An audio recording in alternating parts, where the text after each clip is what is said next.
Hey guys, it's Kristen, and today we're going to be talking about The Bold Type Season 1. I really wish I watched this series sooner because if I had, it definitely would have made it into my favorite TV shows of 2017 video. I really love fashion and, I mean, can you tell? Not really. I'm not very fashionable, but I love fashion and magazine industry types of shows like Ugly Betty, things like that. I think that's so fun. I think it's because I aspired to it, you know. I wish I was that fashionable. The series is inspired by the life of former Cosmopolitan editor-in-chief Joanna Coles, and it follows the story of three girls working at Scarlet magazine as they find their voices and explore different topics including sexuality and identity and feminism and fashion. I thought it was a fun drama comedy type of show. Our main characters are Jane, played by Katie Stevens, Kat, played by Aisha Dee, and Sutton, played by Megan Fahey. And I already went into it very excited because I love me some Katie Stevens and Aisha Dee, my MTV girls from Faking It and Sweet Vicious,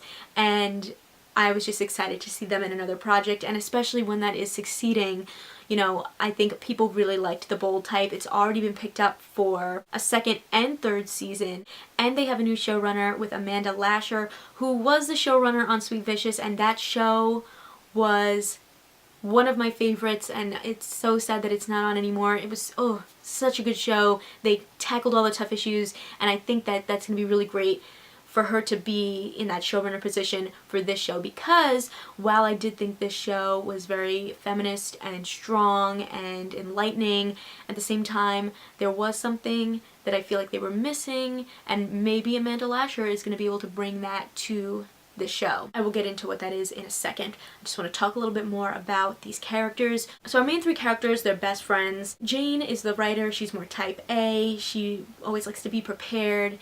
She's not very like sexually experienced, and she is kind of looking for love. She's also interested in writing about more than what the magazine is writing about. Kat is a social media director. She's very strong and feminist and, you know, has a point of view. And she's also figuring out her sexuality because she kind of realizes in the season that she is attracted to Adina, who is a lesbian Muslim artist that they covered in the magazine. And the two of them have this relationship that kind of like goes back and forth a lot. And I kind of want to get into here what I mentioned a minute ago about what I thought was kind of missing in the show, and that is the black female perspective, because Kat, played by Aisha Dee, is a black woman in the magazine industry. There was specifically a scene where a man comes up to Adina and starts saying really racist things about Muslim people, and, you know, Adina tries to like back off from the situation, and Kat comes in hot and is like trying to defend Adina. She ends up getting arrested. Adina ends up kind of running off and leaving Kat,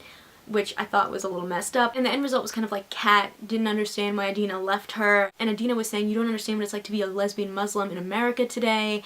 And I understand that like that is a different perspective than what Kat has, but Kat is also a black woman in America, and they deal with a lot of shit too, you know? So I think that it was kind of a missed opportunity to show both of their struggles, and it kind of made it seem like Kat didn't have any struggles. In the real world, like, women of color struggle. Muslim women, black women, Hispanic women, Asian women, and of course not just women. But you know what I'm saying here is like, obviously not every single storyline has to have to do with Kat's race, but none of the storylines had to do with her race in this season. And I think they're missing telling a story there that would relate to what's going on with a lot of women of color today. Also, with that scene, you know, Kat's being arrested. Look at the African American community and police in, you know, 2017 and 2018, like the conversation there. You know, I think that that's something they could have tapped into and talked about and maybe made a positive spin out of it. You know, as feminist and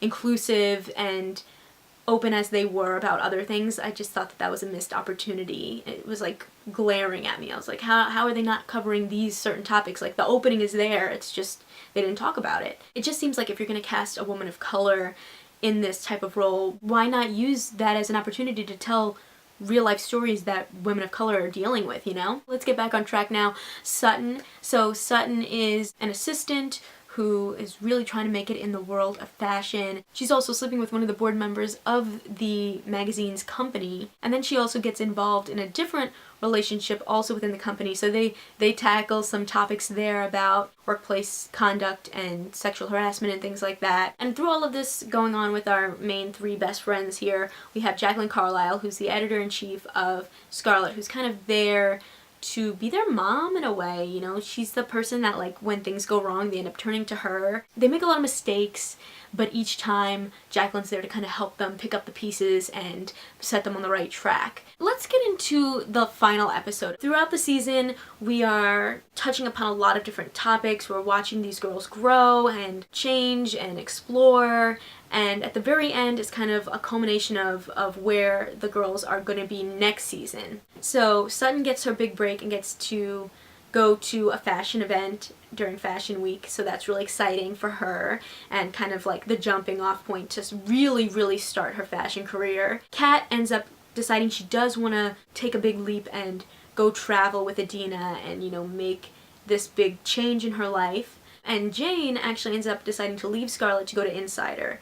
That really makes me question, like, what's going to happen next season.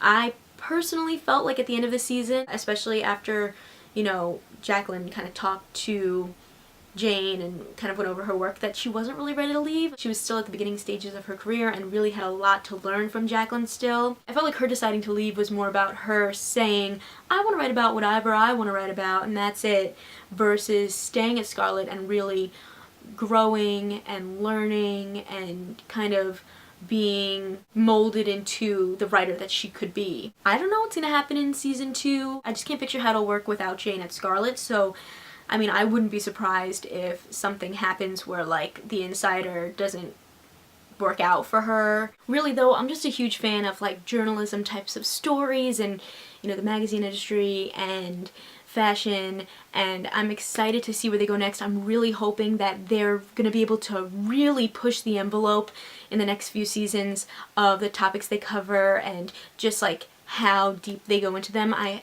really have high hopes with Amanda Lasher. But I thought the show was really fun. I thought it was smart. I thought it was empowering. I'm looking forward to see what they do next, and I would just love to know what you guys thought of the series. So make sure to leave a comment down below and let me know. Give this video a thumbs up if you liked it and click that subscribe button because I come out with new videos every week. See ya!